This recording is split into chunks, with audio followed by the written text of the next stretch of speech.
Mr. Parekh, good afternoon. What a delight to have you on ET Now. Thank you for your time.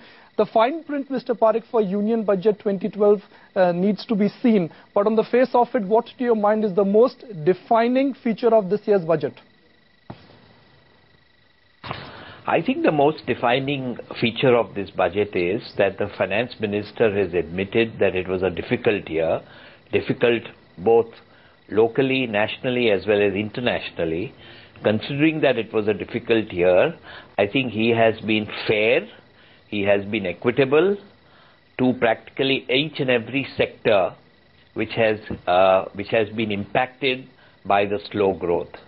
I think he's been very practical. He has the direct tax collections will go down by 4,000 crores, and the indirect collections will go up by 45,000 crores, roughly. So there is a net addition of about 40,000 crores. But I think what I like about this budget is he has recognized the areas where we need to push ourselves in the coming years. He has recognized importance of infrastructure or the lack of infrastructure, and he's taken a number of steps for different parts of infrastructure, whether it's power, whether it's road, whether it's civil aviation, whether it's oil and gas. And he has appreciated the need for doing something urgently, particularly for power. And I'm happy with his budget, that he has doubled the infrastructure bonds from 30,000 to 60,000. It's a big, bold move. So Highway Authority, Railway Finance gets 10,000 crores each. National Housing Bank gets 5,000 crores. HUDCO gets 5,000 crores. So I think he's realized that tax-free bonds, he's realized that we need to emphasize on resource mobilization for infrastructure. How do we get more funds for the infrastructure? Power sector, which has been a drag on the Indian economy, again, he has done a number of things in the power sector, particularly Coal India has been egged to sign up fuel supply agreements with power companies. He has reduced some customs duty on number of power equipment. He's even waived some duties he's brought some duties to nil. And so I think overall I'm reasonably happy with it. It's a difficult year.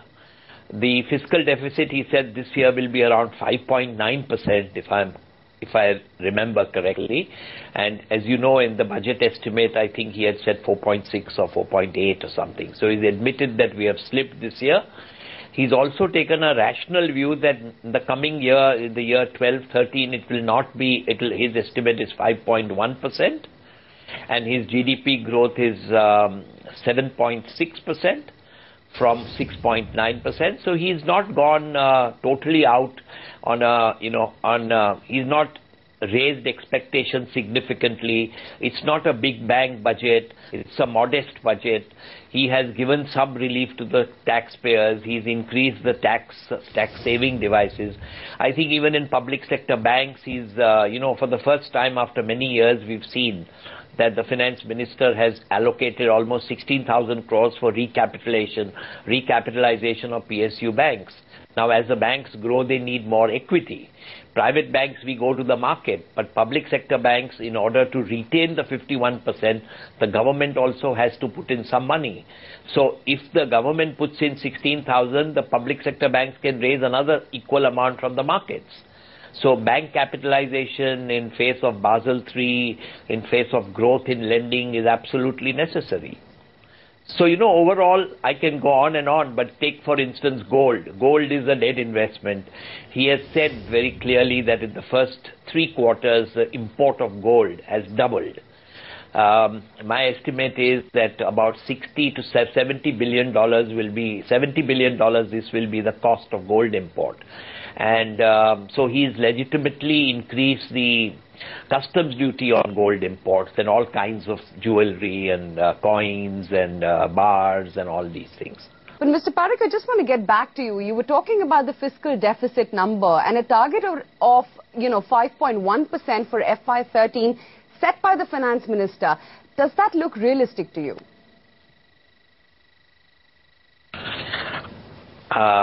You know, we have to give him the benefit of doubt. He has done his numbers. He's admitted that he couldn't meet it last year.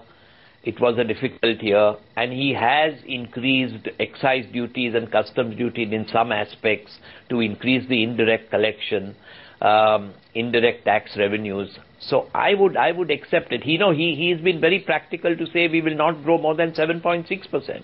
He's not taking the targets to 8 and 9.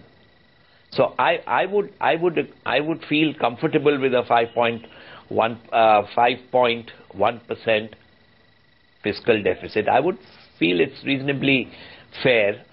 We'll have to see how the year goes on, but it's realistic. What I'm trying to say is realistic. Mr. Parekh, we also have with us in our studio Professor Debroy, who has a question for you. Professor? Mr. Parekh, hello. I want to sort of follow up on that and sort of try and provoke you a bit more.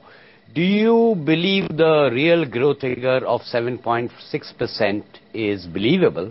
And the second question is, whenever we have had successful deficit reductions as shares of GDP, they have on an average been around 0.5% of GDP. Here we are talking about a reduction of 0.8% of GDP on the fiscal deficit. 8%. So do you believe these numbers? Well, I believe that the GDP growth numbers could have even been underestimated, because service sector, according to me, in India, which is our strength, is booming. Even today it is booming. Whether you take IT, back office, you take banking, insurance, you take any sector any industries in the service sector. If you recall the number, I think the finance minister said about 9.5% was the growth last year in the services sector of the GDP. Industrial sector was impacted badly, and agriculture also grew at about 5%, but it was we got hit badly due to lack of industrial growth. I think with sufficient emphasis on industry and industrial production, I think we can easily get into a 7.6 number. So I believe that number totally. As I said, I would have expected, I was thinking the finance minister will pitch it around 8%. But he has brought it down, and I think it's a realistic number. Now, regarding reduction of fiscal deficit by 0.8% from 5.9 to 5.1, what he's suggesting, again, I think we have to give him the benefit of doubt, even if it slips a few points, 5.2, 5.3. I think he's been honest about it. He's been very honest, open and transparent. What I liked about his speech today was his honesty and frankness.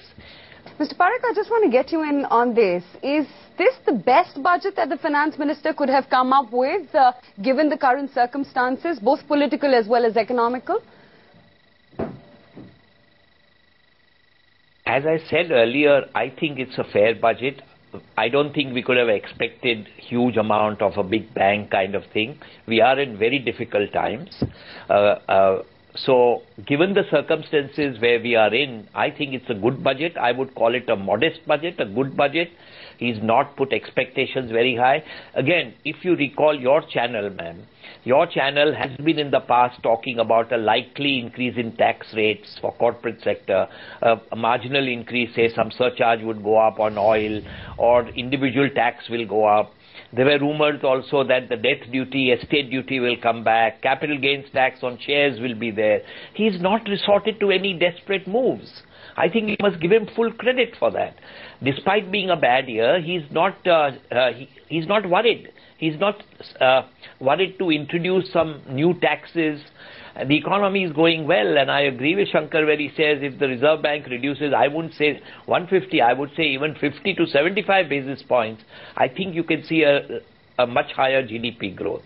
And whatever the market takes it, I think he has done his bit. In the market by, there was a demand from the stockbroking community, the investing community, that the STT should be brought down or eliminated. He's done a modest thing by reducing it by 20% to 0.1. So I think we should give credit where the credit is due. Mr. Parekh, two more questions to you before we let you go. Do you see a meaningful effort from here onwards to reduce subsidies, A? And how big a negative is the increase in the standard excise rate? Well, subsidies, the finance minister in his speech mentioned the word subsidies number of times. And I think the intention is there. He has not taken any direct step to say that I'm going to bring this subsidy down. Right. But he said it has to be contained. He has said the subsidies have gone overboard in certain sectors. He mentioned the three sectors. He mentioned food, fertilizer and fuel, that subsidies have gone up in these three areas. And I think his intention is there. He will do something. You will see increase in fuel prices in the next week or two. You will see some rationalization of diesel prices. He is not brought about in the budget, but I think 3 to 5 rupees increase in petrol prices around the corner. But he didn't do it in the budget, but I'm sure it will come in the next few weeks. So I think he will do off the budget some increases so that the subsidy numbers come down or are manageable. Mr. Parekh, the finance minister has also increased excise duty on cars and he's increased the service tax rate. Do you think this is a near-term positive but a long-term negative? Long-term is certainly a negative, but you know the growth of the automobiles has been phenomenal in the last 2-3 years. Auto ancillaries have done exceptionally well, and particularly autos with diesel as the fuel. And in order to get in some money, I think he's probably taken. But I agree, I think it's a short-term measure. If things come back to normalcy next year, he may again bring it down, and I don't think it's a long-term measure. It is just, and you see, he's also increased the excise on cigarettes and gutka and pan and all these other items which are injurious to health. So he'll make some revenue in indirect taxes from that sector.